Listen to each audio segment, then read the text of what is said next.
ఏం తింటున్నావు? నేనేది అన్నా బాగుంది కన్నా అంటూనే ముద్దాడుతావే.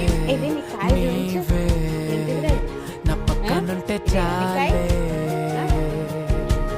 కష్టాలు ఉన్నా కాసేపు అయినా రాజాల ఫోజు కొడతానే. నీవే నా పక్కనుంటే చాలే.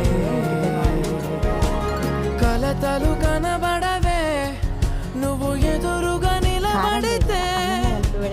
గొడవలు జరగవులే ఒడిదుడుకులు కలగవులే. అరక్షణమైనా అసలెప్పుడైనా కోపం నీలోనా ఎప్పుడైనా చూసానా. పుణ్యమేదో చేసి